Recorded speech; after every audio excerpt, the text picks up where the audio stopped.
Good afternoon, guys. Welcome back to the channel. My name is Ryan. This is Auto Detour, and today we are going to continue on part 2 of the turbo build on Grandpa Truck. So if you haven't watched part 1, where we got to this point, where we got the turbo mounted up, we got the passenger side turbo header on, etc. I want to put a link right up here in the corner. You can go ahead and go watch that video, get caught up, and then come back and watch this one. In today's video, we're gonna go ahead and look at getting the downpipe fitted. We need to get the stock crossover pipe taken out so that I can fit up the header on the driver's side and get the crossover pipe fitted up. I'm almost 100% sure that that crossover pipe is gonna need some modification. As mentioned in the previous video, the turbo kit that I am using, it is for the F150, but it's for the 4.6 liter. Mine is the 5.4 liter. So I did make a call to Ford Racing before I purchased the kit and just verified a few things as far as the head. Ford Racing is a super valuable resource. They had all kinds of information for me that helped me figure out what I needed to do. So the heads are the same on the 5.4 and the 4.6. It's just the deck height is a little bit taller on the 5.4 liter. So because of that, the V is a little bit wider, and so the overall width at the exhaust ports, they told me, is about 3/4 of an inch overall wider. That means my crossover pipe is probably going to need to be lengthened by about 3/4 of an inch side to side, and it may also need to be lowered a little bit because of that higher deck height.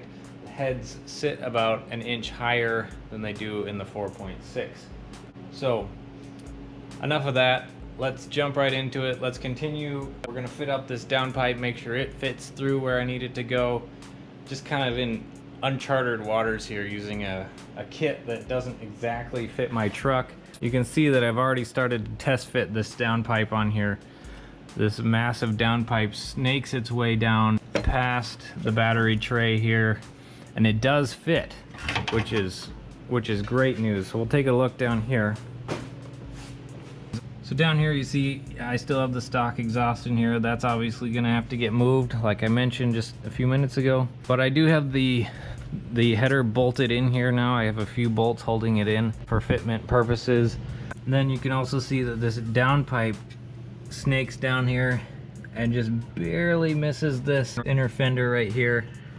So that works out well. There was actually, I'll go up top and show you, but there was actually a AC line that ran right under here that I had to lift up out of the way because it was definitely running into that AC line.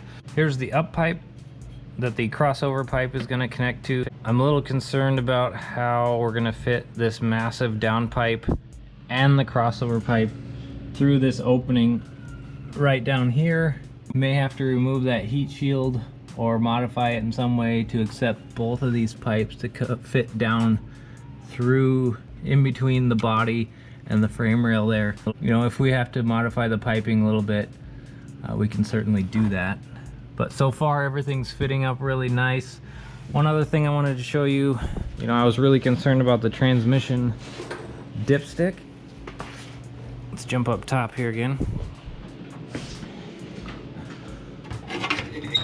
So I haven't bolted the dipstick back up yet, but you can see that it just fits right in between the downpipe and the pipe for the wastegate here. Maybe with a little bit of bending on the pipe, we can move it over and have it get a little bit further away from the exhaust, just so it's don't just melt the crap out of that thing. So that's good. At least I know there's a place for the transmission dipstick. The oil filler cap fits right under the downpipe here. So all this exhaust piping is coming really close to a lot of pieces that I don't want to get really hot. So chances are that I'm going to be ceramic coating all the hot side just to keep it as cool as possible so I don't melt any unnecessary parts that are closer than they should be. Oh, and here's the AC line that I had to lift up. It has a little bracket on it that bolts to a stud on the firewall back there. I just pulled it off the stud, and you can just lift it up high enough to clear the downpipe. So that's nice. This is aluminum piping, so it can be manipulated fairly easily by hand. So I'm confident that I can find a good place for that once we're all set up here. So that's enough talk about the downpipe and the fitment over here. Let's go ahead and jump under there, get the stock crossover pipe removed. May require a Sawzall. Once that's removed, we can get the header mounted up on the driver's side. And once that's mounted up, we can test fit the crossover pipe, and we may have to section it somewhere in here to make it a little bit wider like I mentioned before. So let's get to it. All right, so I'm under the truck now. I got all 4 O2 sensors unplugged. This is the one on the passenger side. You can see the gray plug way up in there. That one is a pain to get to. And I got this one here unplugged. And I got this one over here on the driver's side unplugged, as well as the one up front on the driver's side as well. So now I can't drop this in one piece without removing the transmission crossmember, since I don't want to do that. I'm gonna make a cut over here to remove this whole section up here with the cats, and then we'll, man, I need a lift in my life. And then we'll do the same over here to remove this section up here. The stock crossover pipe is back here behind the transmission crossmember. The one with the kit is gonna cross over right up front here under the bell housing and under the front drive shaft here. All right, so I got the driver's side and the passenger side cats out. I left the crossover pipe in there because I don't think it's gonna be in the way right now. Obviously we'll take it out later. Sorry for my charge cord here. Let's go ahead and get that driver's side header bolted up. Since our header has a solid flange across here and the dipstick needs to run right in between these two here, as you can see up here, it kind of snakes it right in between these two exhaust ports here. We're gonna have to remove the dipstick in order to get the header on. So it looks like it may be a 10 millimeter. Seems how everything else I've been doing on here has been metric so far. I'm guessing that's a 10 millimeter, and we'll get the dipstick taken out of there. Finally got the engine oil dipstick out. That turned out to be very difficult. That thing is in there tight, so already wiped it off. Just gonna place it in the back with the other parts. There's the pad off the underside of the hood. I forgot to mention that I did remove that already.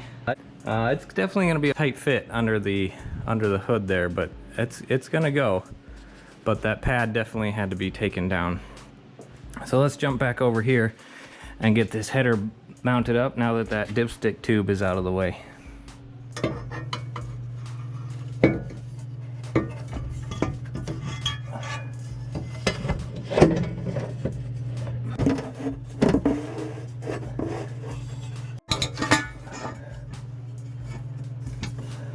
All right, so we got that header mounted up in there. That thing looks absolutely amazing.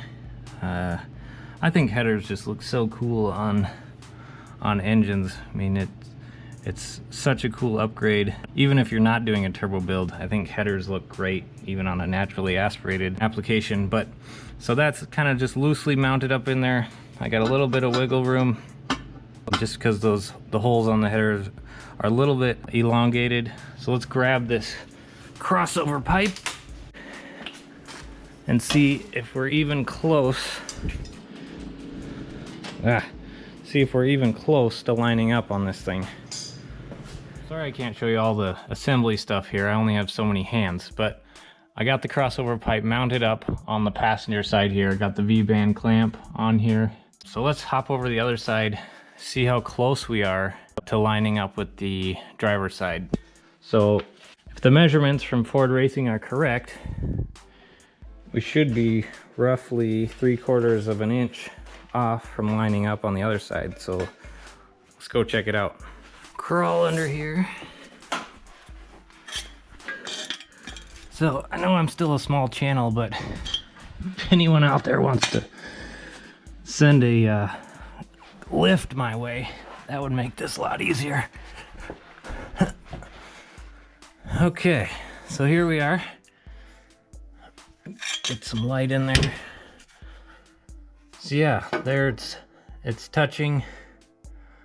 I'd say we're a little more than 3/4 of an inch off. I'd say that's about an inch we're gonna have to add to the center section here of the pipe.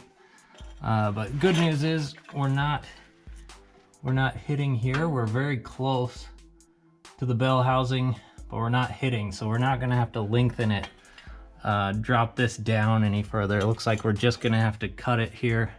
Only gonna have to add about an inch, maybe an inch and a quarter of pipe to the center to make this line up on the driver's side over here. And sorry for the heavy breathing, but I'm out of breath, I'm out of shape, and climbing in and out from underneath the truck is hard work.